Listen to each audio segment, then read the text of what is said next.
మంచు జల్లు ఇది మహిమ జల్లు మంచు జల్లు పరలోక జల్లు మంచు జల్లు ఇది ఆత్మ జల్లు మంచు జల్లు ఇది జీవ జల్లు మంచు జల్లు ఇది కరుణ జల్లు మంచు జల్లు ఇది తేనె జల్లు.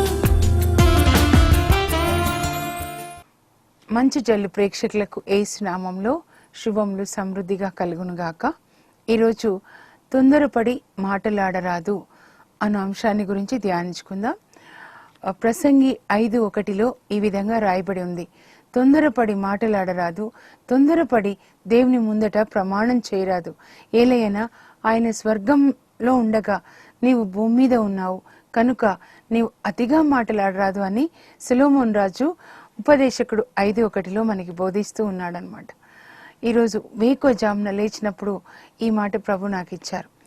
20 సంవత్సరాల సేవలో ఎక్కువ సార్లు ఈ వాక్యం కానీ లేదా మత్తయి సువార్త 7వ అధ్యాయంలో 1వ వచనం నుంచి ప్రభు ఎక్కువ నాతో మాట్లాడేవాళ్ళు.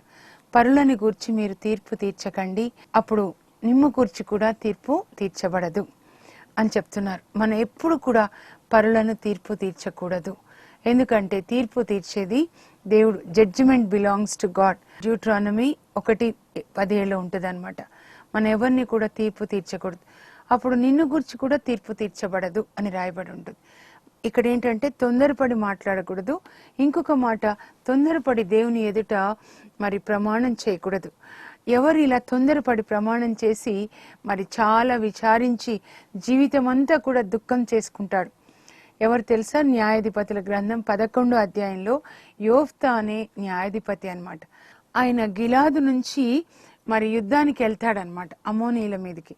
యుద్ధానికి వెళ్ళేటప్పుడు ఆయన ఏది ఆలోచించకుండా తొందరపడి దేవుని ఎదుట ఒక ప్రమాణం చేస్తాడనమాట. నేను యుద్ధానికి వెళ్తున్నాను కదా ప్రభా, యుద్ధంలో నీవు నాకు జయమిచ్చినట్లయితే నేను యుద్ధం నుంచి విజయోత్సాహంతో తిరిగి వచ్చినప్పుడు నా ఇంటి నుండి ఎవరు నాకు ఎదురొచ్చి ముందుగా స్వాగతం చెప్తారో వాళ్ళని నేను బలిగా అర్పిస్తాను అని మొక్కుకుంటాడు. మొక్కుకొని యుద్ధానికి వెళ్తాడు. అక్కడ దేవుని యొక్క ఆత్మ యోఫ్తాను ఆవేశిస్తుంది. ఆ విధంగా దేవుని ఆత్మశక్తితోనే ఆయన యుద్ధాన్ని గెలుస్తాడు. యుద్ధం నుంచి విజయోత్సాహంతో ఆయన తిరిగి వస్తున్నప్పుడు ఆయన ఇంటి నుండి ఆయన ఏకైక కుమార్తె సితారతో నాట్యం ఆడుతూ పాటలు పాడుతూ, నానా నీకు స్వాగతం నానా, విజయంతో తిరిగి వస్తున్నావు నానా, దేవుడు నీకు జయమిచ్చారు నానా అని పాట పాడుతూ ఎదురొస్తుంది అనమాట. అప్పుడు యోఫ్తా కూతుర్ని చూసి, అయ్యో తల్లి నువ్వు నా గుండెలు బద్దలు చేసావమ్మా అని బట్టలు చించుకొని ఏడుస్తాడు.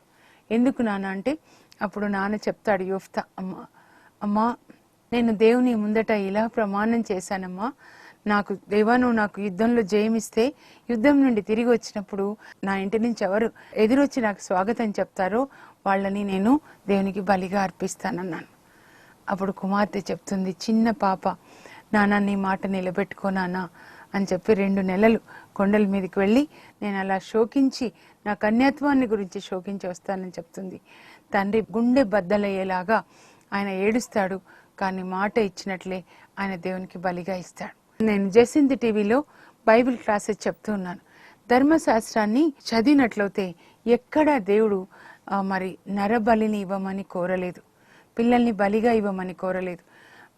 చాలా జాగ్రత్తగా లేవియ కాండంలో బలులను చూస్తే అక్కడ మేకలు ఇస్తున్నారు, గొర్రెలు ఇస్తున్నారు, దేవునికి పాప పరిహార బలిగా సమాధాన బలిగా అర్పించారు. కానీ మనుషులని అందులో బిడ్డల్ని ఇవ్వమని దేవుడు ఎక్కడా కోరలేదు. తొందరపడి ప్రమాణం చేసి ఆయన జీవితం అంతా ఆ ఒకే ఒక కూతుర్ని పోగొట్టుకుంటాడనమాట. కనుక తొందరపడి ప్రమాణం చేయకూడదు.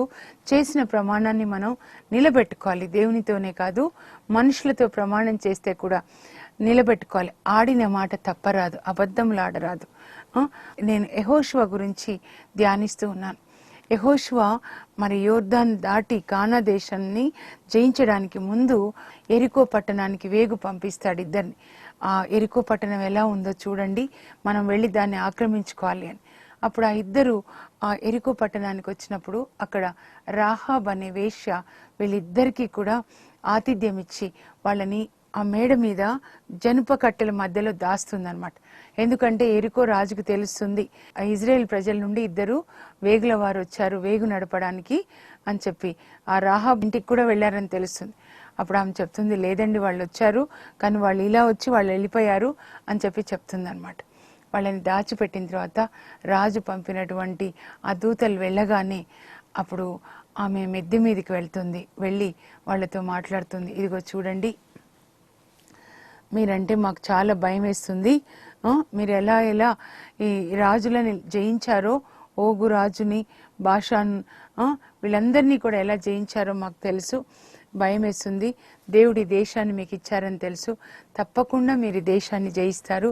జయించినప్పుడు నా మీద దయ ఉంచి నా తల్లిదండ్రుల్ని, నా తోబుట్టులని, వాళ్ళ కుటుంబాలని మీరు కాపాడండి, నాశనం చేయకుండా వాళ్ళని కాపాడుతానని నాకు ప్రమాణం చేయండి అన్నప్పుడు యెహోషువ 2:14 వాళ్ళు అంటారు, మా ప్రాణాలకి ఒడ్డి మీ ప్రాణాలని కాపాడతాము.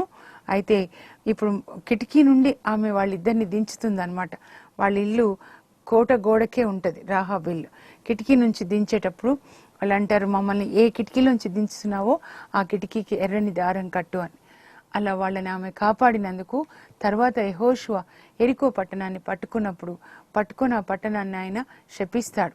యెహోషువ 6:20 నుంచి చూస్తే అయితే అప్పుడు ఆయన ఇద్దరు వేగు నడిపిన వాళ్ళకి చెప్తాడు, మీరు మాట ఇచ్చానని చెప్పారు కదా ఒక వేశ్య రాహాబ్కి, ఆమె మిమ్మల్ని ఆదరించినందుకు ఆమె మరి తన ప్రాణాలకి తెగించి మరి ఆమె మీ ప్రాణాలని కాపాడినందుకు మాట ఇచ్చినట్లే ఆ రాహాబ్ని తల్లిదండ్రులు బంధువులను తీసుకొని రండి అని చెప్తాడనమాట.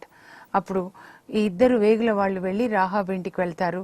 ఇంటికి వెళ్ళినప్పుడు ఆమె తల్లిదండ్రులు, బంధువులు అందరూ కూడా, తోబుట్టువులు, వాళ్ళ బంధువులు వాళ్ళందరినీ తీసుకొని వస్తారు. తీసుకొని వచ్చిన తర్వాత అప్పుడు శపిస్తాడనమాట యెహోషువ. కనుక మిగతా వాళ్ళందరినీ చంపేస్తారు, కానీ ఈ రాహాబు కుటుంబం రక్షించబడుతుంది. యెహోషువ వేగుల వాళ్ళు ఇచ్చిన మాటని గౌరవించి యెహోషువ మరి ఆ మాటని నిలుపుకుంటాడనమాట. దేవుడు కూడా ఒక మాట ఇస్తే దాన్ని నిలుపుకుంటాడు. బైబిల్ గ్రంథం అంతా కూడా ఏ వాగ్దానాలు దేవుడు చేశారో అవన్నీ కూడా ఆయన నిలుపుకున్నాడు. అబ్రాహాంతో చెప్తాడు, ఇదిగో నీ సంతతికి నేను పాలు తేనెల దేశం కానా దేశాన్ని ఇస్తానని. అలా దేవుడు అబ్రాహాంకి చేసిన వాగ్దానము ఇదిగో యెహోషువ ద్వారా కానా దేశాన్ని జయించి మరి అబ్రాహాం యొక్క సంతతి ఇజ్రాయెల్ ప్రజలకి ఇస్తాడనమాట. మనం కూడా ఒక మాట ఇచ్చినప్పుడు దాన్ని నిలుపుకోవాలి, లేదా తొందరపడి ప్రమాణం చేయకూడదు అనమాట. అలా నేను చదువుతున్నప్పుడు మరి యోఫ్తా నిలుపుకున్నాడు, యెహోషువ నిలుపుకున్నాడు. కనుక యెహోషువ తర్వాత చూస్తే యెరికో పట్టణాన్ని ముందు పట్టుకుంటారు వాళ్ళు. యోర్దాను దాటి తర్వాత యెరికో పట్టణాన్ని పట్టుకుంటారు. మరి హాయి మిగతా పట్టణాలన్నీ కూడా వాళ్ళు పట్టుకుంటారు. ఎప్పుడు జయమే. యెహోషువ అంటేనే జయం అనమాట. జాషువా మీన్స్ విక్టరీ, యేషువా అంటే రక్షకుడు అని అర్థము. ఈ ఇజ్రాయెల్ ప్రజల్ని ఆయన రక్షించాడు యుద్ధం చేసి కానా ప్రజల నుంచి అనమాట. ఎప్పుడు విక్టరీ, ఎందుకంటే ఆయన ఏదైతే మాట ఇచ్చాడో ఆయన దాన్ని కాపాడుకున్నాడు. అయితే మనం సౌలు రాజును చూసినట్లయితే న్యాయాధిపతుల గ్రంథంలో 9వ అధ్యాయం చూస్తే అక్కడ గిబ్యోనీలు ఒక పన్నాగం పన్ని యెహోషువ దగ్గరకు వస్తారనమాట. ఎందుకంటే యెహోషువ ఒక్కొక్క పట్టణాన్ని జయిస్తూ ఉన్నాడు. అయితే గిబ్యోన్ పట్టణాన్ని కూడా జయిస్తాడు తప్పకుండా, వీళ్ళందరినీ చంపేస్తాడు యెరికో పట్టణ ప్రజల్ని చంపినట్లు అని భయపడి గిబ్యోన్లో ఉన్న పెద్దలు ఒక ప్లాన్ వేసుకొని యెహోషువ దగ్గరికి వెళ్ళి సంధి చేసుకుందాము, మేము మీకు దాసులుగా ఉంటాము, బానిసలవుతాము అని చెప్పి సంధి చేసుకుందాం అనుకుంటారనమాట. యుద్ధంలో ఎప్పుడైనా ఎవరైనా ఓడిపోతారు అనిపిస్తే వాళ్ళు ముందే సంధి చేసుకొని మేము బానిసలై మీకు సేవ చేస్తామంటారనమాట. అప్పుడు వాళ్ళు ఏం ప్లాన్ చేసుకుంటారంటే గిబ్యోనీలు మేము చాలా దూరం నుంచి వస్తున్నాము అని చెప్తూ వాళ్ళు యెహోషువ దగ్గరికి బయలుదేరేటప్పుడు చిరిగిపోయిన బట్టలు, చిరిగిపోయిన చెప్పులు, ఎండిపోయిన రొట్టెలు అవన్నీ తీసుకొని పోతారనమాట. ఆ తీసుకొని యెహోషువ దగ్గరికి వస్తారు. వచ్చి అయ్యా మేము మీ దాసులు, మీరు చెప్పినట్లు మేము చేస్తాం. ఎవరు మీరు అని అంటే మేము చాలా దూరం నుంచి వచ్చాము, అయితే మాతో ఒక ఒడంబడిక చేసుకోండి, మమ్మల్ని చంపము అని. అప్పుడు యెహోషువ అంటాడు, మీరు ఎలాగూ చాలా దూరం నుంచి వచ్చారు కదా, సరే నేను మిమ్మల్ని చంపను అని చెప్తాడనమాట. నేను మాట ఇస్తున్నానని చెప్తాడు. అప్పుడు యెహోషువతో పాటు ఉన్న ఇజ్రాయెల్ పెద్దలు కూడా మిమ్మల్ని చంపమని మాట ఇస్తారు. మాట ఇచ్చిన తర్వాత అప్పుడు ఇజ్రాయెల్ ప్రజలు అక్కడికి వస్తారు యెహోషువ దగ్గరికి. వచ్చి ఏం చేస్తున్నారు మీరు అని అంటే, వీళ్ళు చాలా దూరం నుంచి వచ్చారంటే చూడండి, వాళ్ళ చెప్పులు తెగిపోయినాయి, బట్టలు మాసిపోయినాయి, వాళ్ళు తెచ్చుకున్న రొట్టెలు కూడా ఎండిపోయినాయి. అంటే అప్పుడు బాగున్నాయంట, చాలా దూరం నుంచి వచ్చారు, మనల్ని వాళ్ళు శరణం అని వేడారు, మరి బానిసలై ఉంటాము అని దయ చూపించమన్నారు, కనుక చంపొద్దు అన్నారు. అప్పుడు మేము మాటిచ్చామంటే, అయ్యో మీరు అలా ఎందుకు మాటిచ్చారు, వాళ్ళు ఎక్కడున్నారు తెలుసా, మన ప్రక్కనే ఉన్నారు, దగ్గరలోనే, చాలా దూరం నుంచి రాలేదు. అవునా, మీరు చాలా దగ్గరలోనే ఉన్నారా అని యెహోషువ అడిగితే అవునని చెప్తారు. మరి ఎందుకు, మేము చాలా దూరం నుంచి వచ్చాము, మా రొట్టెలు చూడండి ఎండిపోయినాయి, వచ్చేటప్పుడు చాలా బాగున్నాయి అన్నారు, చెప్పులు తెగిపోయినాయి, ఎందుకు ఇలా అబద్ధం ఆడారు, ఎందుకు ఇలా మోసం చేశారు అంటే అప్పుడు వాళ్ళు చెప్తారు, నిజమేనయ్యా మేము మోసం చేశాం, కానీ ఎందుకు మోసం చేశామంటే భయపడ్డాము, మీరు అందరినీ జయిస్తున్నారు, అన్ని పట్టణాలని మరి అందరినీ చంపేస్తున్నారు, మమ్మల్ని కూడా చంపేస్తారేమో అని భయపడి ఈ పన్నాగం పన్నాము. మీ దాసులమైన మేము ఇప్పుడు మేము చేసిన మోసానికి మీరు ఏ శిక్ష విధించినా సరే అని చెప్తారనమాట.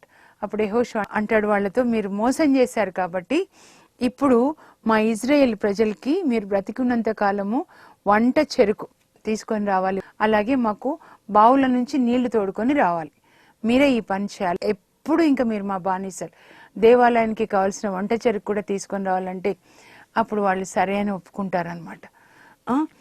నేను ఒకసారి ఎండలో ఒక చోట పటంచెరు ముత్తంగిలో వాక్యం చెప్పి వస్తూ ఉన్నప్పుడు ఎండాకాలం రోడ్లు వేస్తూ ఉన్నారనమాట. ఆ తారు వేస్తుంటే ఎండకి పాపం వీళ్ళు వాళ్ళు కూడా మనుషులే కదా ప్రభా, ఇంత ఎండలో పసిపిల్లల్ని అక్కడ మరి చెట్ల కింద ఉంచి వీళ్ళు రోడ్లు వేస్తున్నారు, ఎందుకు ఒకరు ఇలాగా ఒకరు అలాగా అంటే, ప్రభు నాకు నువ్వు ఇది చదువమ్మా అని చెప్పారనమాట. న్యాయాధిపతుల గ్రంథం 9వ అధ్యాయం చదువు. మోసం చేసిన వాళ్ళు అక్కడ యెహోషువ ఏమన్నారు, మీరు మోసం చేశారు కాబట్టి మీరు జీవితాంతము మాకు బానిసలై ఉంటారని చెప్పి. అయితే కానీ వీళ్ళని చంపను అని యెహోషువ బాస చేశాడు కదా, మరి ఇజ్రాయెల్ పెద్దలు కూడా చేశారు. కాబట్టి ఇజ్రాయెల్ దేశంలోనే ఉంటూ గిబ్యోనీలు ఇజ్రాయెల్ ప్రజలతో పాటు ఉంటున్నారు, వాళ్ళకి బానిసలుగా ఉంటున్నారు, కానీ వాళ్ళని చంపను అని ప్రమాణం చేస్తాడు యెహోషువ. అది న్యాయాధిపతులందరికీ కూడా తర్వాత తెలుస్తుంది, వాళ్ళు కూడా వాళ్ళని ఏమనరు. అయితే సౌలు రాజైనప్పుడు తెలిసి కూడా ఇజ్రాయెల్ ప్రజలు మాత్రమే ఉండాలి ఇజ్రాయెల్ దేశంలో, గిబ్యోనీలు ఎందుకు ఉండాలి మా దేశంలో అని వాళ్ళని చంపేస్తాడనమాట. ఈ మాట తప్పుతాడనమాట. యెహోషువ మాట ఇచ్చాడంటే ఇజ్రాయెల్ ప్రజలు న్యాయాధిపతులు కానీ రాజులు కానీ పాటించాలి. సౌలు గిబ్యోనీలను చంపేస్తాడు. తర్వాత సౌలు కూడా చంపబడతాడు యుద్ధంలో. 40 సంవత్సరాల ఆయన పరిపాలన తర్వాత దావీదు రాజు అవుతాడు. దావీదు రాజు అయిన తర్వాత 2వ సమూయేలు గ్రంథంలో ఆయన కూడా వృద్ధుడై ఆయన పరిపాలన ముగిసే టైం అన్నమాట. అంటే 40 సంవత్సరాలు దాదాపు కాబోతుంటది అనమాట. అప్పుడు 3 సంవత్సరాలు చాలా కరువు వస్తుంది, వర్షాలు రావన్నమాట దావీదు కాలంలో. అప్పుడు దావీదు దేవుని అడుగుతాడు, ఏంటి ప్రభా, ఎందుకు మేమేం పాపం చేశామని ఇలా మీరు వర్షాలు ఆపేశారని. 2వ సమూయేలు గ్రంథం 21వ అధ్యాయంలో 2వ వచనంలో అప్పుడు యెహోవా ప్రభువు దావీదుతో మాట్లాడతాడు, మీరు గిబ్యోనీలని చంపనని బాస ఇస్తే కూడా సౌలు గిబ్యోనీలని చంపాడు, ఆ పాపము మిమ్మల్ని వెంటాడుతోంది. సౌలు చంపాడు, సౌలు చనిపోయాడు, కానీ ఆ పాపం ఇజ్రాయెల్ ప్రజల్ని వెంటాడుతుంది అన్నమాట. అప్పుడు ఏం చేయాలి ప్రభు అంటే, గిబ్యోనీలని పిలిచి అడగండి, వాళ్ళు ఏం పరిహారం అడుగుతారు అని. అప్పుడు గిబ్యోనీల పెద్దల్ని పిలిచి దావీదు అడుగుతాడు, ఇదిగో సౌలు మిమ్మల్ని చంపినందుకు మీ పిల్లల్ని మరి దేవుడు మాకు వర్షాలు ఇవ్వకుండా ఆపేశాడు, శిక్షించాడు, పరిహారం ఏమని మీరు కోరితే అది చెల్లించమన్నారు అంటే, అప్పుడు ఆ గిబ్యోనీల పెద్దలు అంటారు, రక్తానికి రక్తమే మాకు చెల్లించాలి, మరి సౌలు కదా మా పిల్లల్ని చంపాడు మమ్మల్ని, కాబట్టి సౌలు పిల్లల్ని కొండ మీద బలిగా ఇవ్వండి అని. ఇప్పుడు దావీదుకు అనుకుంటే సౌలు పెద్ద కూతురు మేరబ్కి పుట్టినటువంటి 5 కొడుకులు, అలాగే మరి సౌలు యొక్క ఉంపుడు గత్తె రిస్వాకి పుట్టిన 2 కొడుకులు, ఈ 7 గిబ్యోనీల చేతికి అప్పజెప్తాడనమాట దావీదు మహారాజు. అప్పుడు గిబ్యోనీలు సౌలు పిల్లల్ని 7 కొండ మీద బలిగా ఇచ్చిన తర్వాత అప్పుడు వర్షాలు వస్తాయన్నమాట. చూడండి, మనము మాట ఇచ్చి తప్పినప్పుడు ఎలాంటి శిక్ష వస్తుందో సౌల్ ద్వారా తెలుసుకున్నాం. కానీ యెహోషువ ద్వారా మాట ఇచ్చి మాట నిలుపుకున్నందుకు ఎంత జయం వచ్చిందో కూడా చూసాం. ఇప్పుడు మరి తొందరపడి మాట్లాడకూడదు అని మనం ఇంకొక మాట ఉంది కదా. ఒక గొప్ప దైవజనుడు ఒక మాట చెప్పాడు. ఏంటంటే 10 మంది మధ్యలో నువ్వు కూర్చున్నప్పుడు నీ నాలుకని జాగ్రత్తగా కాపాడుకోవాలంట. నీవు ఒంటరిగా ఉన్నప్పుడు నీ హృదయాన్ని జాగ్రత్తగా కాపాడుకోవాలి. ఎందుకంటే ఒంటరిగా ఉన్నప్పుడు ఎవరు లేరు కాబట్టి ఏ పాపమైనా చేయొచ్చు అనే హృదయంలో కోరిక ఉంటుంది. కాబట్టి protect your heart when you are alone and protect your tongue when you are with the people. Jesus ఏం చెప్తారంటే మత్తయి సువార్త 12:33-36 వరకు చూస్తే, పండుని చూసి వృక్షం ఏంటి అని చెప్పొచ్చు అన్నమాట, ఎలాంటి చెట్టు అని చెప్పొచ్చు. అలాగే నోటి మాటని బట్టి ఆ మనిషి ఎలాంటి వాడు, హృదయం ఎలాంటిది అని చెప్పొచ్చు. ఎందుకంటే హృదయంలో నుంచే, హృదయ పరిపూర్ణత నుండే కదా నోటి మాట వెలువడినది. తీర్పు దినాన ప్రతి వ్యక్తి తాను వ్యర్థముగా పలికిన ప్రతి ఒక్క మాటకి జవాబు చెప్పాలి. నీ మాటల వల్లనే నీవు దోషివో నిర్దోషివో అవుతావు. అంటే నీ మాటల్ని బట్టే నువ్వు దోషి నిర్దోషి. కోర్టులో ఎవరైనా దోషిగా నిరూపించబడ్డారంటే అతనికి శిక్ష ఉంటుంది, నిర్దోషి అంటే అతనికి విడుదల ఉంటుంది. అది న్యాయాధిపతుల గ్రంథంలో కూడా జరిగింది తెలుసా. 12వ అధ్యాయంలో ఇందాక మనం యోఫ్తాని గురించి చెప్పుకున్నాం చూడండి. యోఫ్తా అమ్మోనీల మీదకి యుద్ధానికి వెళ్ళి మళ్ళీ తిరిగి వస్తాడు. యోర్దాన్ నదికి ఇటువైపున తూర్పు వైపున ఉంటారనమాట. రూబేను గోత్రం వాళ్ళు, గాదు గోత్రం వాళ్ళు, మనష్షే అర్ధ గోత్రం వాళ్ళు యోర్దాన్ నదికి తూర్పు దిక్కున ఉంటారు, మిగతా వాళ్ళు అటు ఉంటారనమాట. ఇక్కడ ఈ గాదు గోత్రంలోనే ఈ గిలాదీలు అంటే యోఫ్తా వీళ్ళంతా ఉంటారనమాట. ఆయన అమోనీల మీద యుద్ధానికి వెళ్ళి గెలిచొస్తుంటే ఎఫ్రాయిమీలు ఏమంటారంటే, ఎందుకు మమ్మల్ని పిలవలేదు, మమ్మల్ని పిలిస్తే మేము కూడా వచ్చేవాళ్ళం కదా అని అంటారు. అంటే ఈయన నేను పిలిచేవాడిని అనేది మాట్లాడుతుంటే మమ్మల్ని పిలవకుండా నువ్వు యుద్ధానికి వెళ్తావా అని వీళ్ళతోటి యుద్ధానికి మొదలు పెడతారు ఎఫ్రాయింలు అన్నమాట. ఎఫ్రాయిం గోత్రానికి చెందిన వాళ్ళు ఈ యోఫ్తా తోటి, అలాగే యోఫ్తా గిలాదీయుడు అనమాట, గిలాదీలందరితో యుద్ధం చేయడం ప్రారంభిస్తారు. ఆ యుద్ధంలో యోఫ్తానే గెలుస్తాడు, మహాశూరుడు కదా, దేవుడు జయమిస్తారు ఆయనకు అనమాట. గిలాదీలు గెలుస్తారు. గెలిచిన తర్వాత ఈ ఓడిపోయిన వాళ్ళు యోర్దాన్ నది దాటి ఇటు రావాలి, ఎందుకంటే వాళ్ళ గోత్రం ఇటువైపు ఉంటుంది అనమాట. అప్పుడు వాళ్ళు పారిపోతూ ఉంటారనమాట. యోర్దాన్ దాటి పారిపోతుంటే వాళ్ళు ఏమంటారంటే, ఇప్పుడు ఈ గిలాదీలు అడుగుతారనమాట వాళ్ళు పారిపోయే వాళ్ళని చూసి, నీవు ఎఫ్రాయిం గోత్రానికి చెందినవాడమేనా అంటే కాదు అంటారనమాట. కాదు అని అంటే అయితే షిబ్బోలిత్ అనే మాట అను అంటారు. అంటే వాళ్ళు ఆ మాట అంటే పర్వాలేదు, ఒకవేళ అలా అనలేక సిబ్బోలిత్ అన్నారనుకోండి చంపేవాళ్ళు అనమాట. ఎందుకంటే ఆ గోత్రం వాళ్ళకి షిబ్బోలిత్ అని అనడం రాదు, సిబ్బోలిత్ అని అంటారనమాట వాళ్ళు. ఒకవేళ అలా సిబ్బోలిత్ అన్నారనుకోండి, వీళ్ళు ఎఫ్రాయిం గోత్రానికి చెందిన వాళ్ళు అని వాళ్ళు గుర్తుపట్టి గిలాదీలు వాళ్ళని చంపేశారనమాట. అలా జస్ట్ ఒక మాట వల్ల వాళ్ళు అప్పుడు ఆ రోజున 42,000 మంది చంపబడతారు. అంటే మనుషుల్లో, విశ్వాసుల్లో కూడా 2 రకాల మనుషులు ఉంటారు. పరిశుద్ధమైన నాలుక, అపరిశుద్ధమైన నాలుక కలిగిన వాళ్ళు అనమాట. 2 groups of people. One group will have holy tongue, other one unholy tongue. ప్రతి ఒక్క మాట, మనం మాట్లాడిన మాట చూడండి మనకి మరణాన్ని తీసుకొని వస్తుంది అనమాట. మిరియాం చూడండి, సంఖ్యాకాండం 12:1-3 వరకు తన సొంత తమ్ముడు మోషేని గురించి ఆమె గొనుగుతుంది అనమాట. ఏంటి, యెహోవా దేవుడు మోషేతోనే మాట్లాడతాడా, మాతో కూడా మాట్లాడా అని చెప్పి ఆయన గురించి నిష్ఠూరంగా వాళ్ళ ఇంకొక తమ్ముడు, పెద్ద తమ్ముడు అహరోన్తో మాట్లాడుతుంది. అప్పుడు ఆమె గొనుగుడు దేవుడు విని అప్పుడు ఆమెకి కుష్ట ఇస్తారు. చూడండి, మనం ఇతరుల మీద గొనిగినప్పుడు నరకం తెరవపడి అపవిత్రాత్మలు మన లోపలికి వెళ్ళిపోతాయి మాట్లాడినప్పుడు. అప్పుడు ఆమెకి శిక్షగా చూడండి కుష్ట వచ్చేస్తుంది. ఏం మాటలు మీరు మాట్లాడుతున్నారు, ఎక్కడ మాట్లాడుతున్నారు? ఒక దైవజనుడు ఏమంటాడంటే, మీ ఇల్లు ఇతరుల గురించి చెడు మాటలు మాట్లాడే స్థలంగా మార్చకండి. అప్పుడు అపవిత్రాత్మలు, చీకటి శక్తులు ఆ ఇంట్లో ఉండిపోయి చాలా చీకటి అయిపోతుంది. కానీ దానికి బదులుగా మీరు దేవుణ్ణి స్తుతించండి. దావీదు ఎప్పుడు దేవుణ్ణి స్తుతించాడు. ఇదిగో కృతజ్ఞత బలి అను స్తుతిని అర్పించువాడు నన్ను గౌరవించును, అతన్ని నేను నీతి మార్గంలో నడిపిస్తానని 50వ కీర్తన 23వ వచనంలో దేవుడు పలుకుతున్నాడు అనమాట దావీదు ద్వారా. నీ స్తుతి ఎల్లప్పుడూ నా నాలుక మీద ఉంటది ప్రభా అంటాడు దావీదు 34వ కీర్తన 1లో. 2వ సమూయేలు గ్రంథంలో 23వ అధ్యాయంలో 1-5 వరకు చూడండి. దావీదు రాజు వృద్ధుడైపోతాడనమాట. అప్పుడు ఆయన దేవునికి కృతజ్ఞతలు చెప్తూ ఉంటాడు.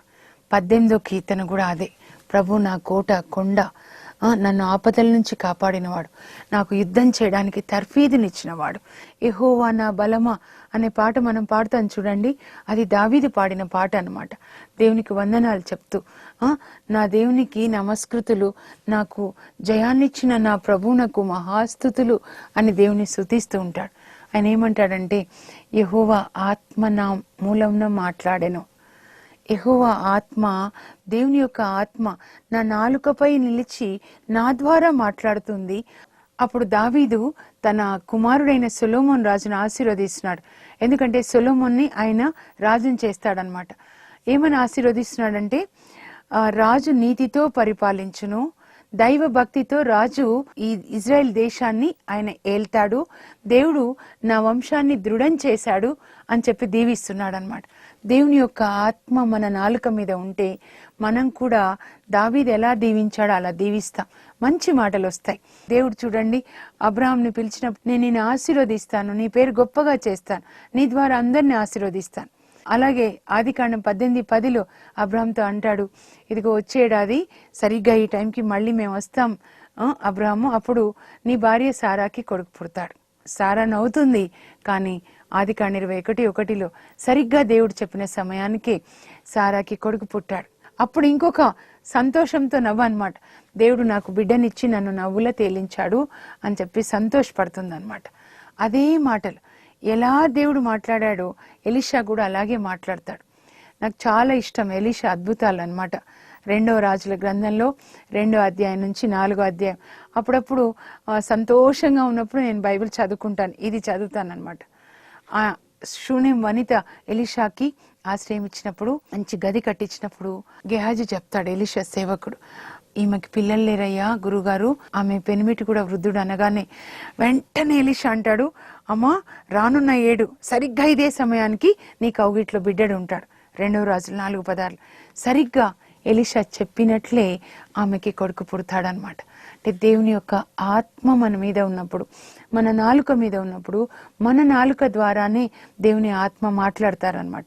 అందుకే మత్తయి 10:20లో యేసు ప్రభు అంటారు, తండ్రి ఆత్మ మీ ద్వారా మాట్లాడుతుంది, the spirit of my father will speak through you అని. దేవుని ఆత్మ మన నాలుక మీద ఉంటే మనం కూడా దేవునిలాగే అందరినీ ఆశీర్వదిస్తాం, అది జరుగుతుంది. యేసు ప్రభు చూడండి, శిష్యుల మధ్యలో నిలబడి యోహాను సువార్త 20లో 19లో 21, 23 ఇంకా చూస్తే మీకు శాంతి కలుగును గాక అన్నాడు. మనం కూడా ఎక్కడికి వెళ్ళినా కూడా మీకు శాంతి కలుగును గాక, సమాధానం కలుగును గాక అని చెప్పాలి. నేను ఎక్కడ వెళ్ళినా మార్నింగ్ లేవగానే టెర్రస్ మీద వాకింగ్కి వెళ్ళినప్పుడు, నాయనా ఇదిగో మా భారతదేశానికి శాంతి కలుగును గాక, peace to our country, peace to our state, peace to our city, peace to our colony, our school, our house. దేవా నీ చిత్తం నెరవేరును గాక, నీ రాజ్యం వచ్చును గాక, ఈ దినమంతా కూడా మీ కృప మాకు తోడైండును గాక. అలా మనం కూడా నాలుకతో అందరినీ ఆశీర్వదిద్దాం, ఆశీర్వదించే నాలుకని మనం కలిగి ఉందాం అన్నమాట.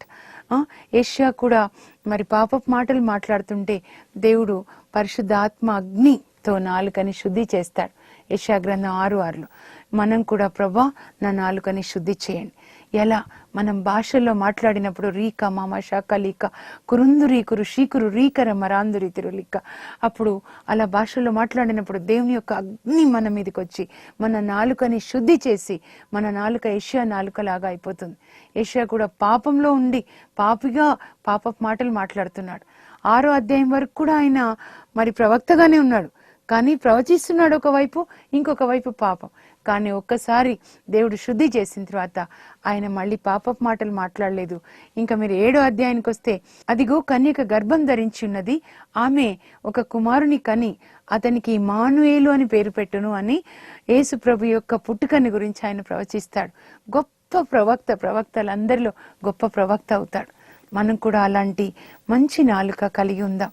పోతిఫర్ భార్య అయితే యోసేపు తనతో పాపం చేయలేదని నాలుక మార్చి భర్తకి అబద్ధాలు చెప్తుంది. పని చేసే చోట మీరు బాస్కి దగ్గరగా ఉంటే నాలుక మార్చొద్దు. అలాంటి తప్పుడు పనులు మనం ఎప్పుడు చేయొద్దు. నాలుక విషం కలిగిన నాలుక, దేవునికి ఇష్టం లేని నాలుక ఏంటంటే ముఖస్థుతులు చెప్పే నాలుక. 12వ కీర్తనలో ఉంటది, గప్పాలు కొట్టే నాలుకలు కోసేసే ప్రభు అంటాడు దావీదు. అలా ముఖస్థుతి, గప్పాలు, విషము లోపల ఒకటి పెట్టుకొని బయట ఒకటి మాట్లాడడం అలా కాకుండా దేవుని యొక్క నాలుకలాగా పరిశుద్ధమైన నాలుక, ఆశీర్వదించే నాలుక.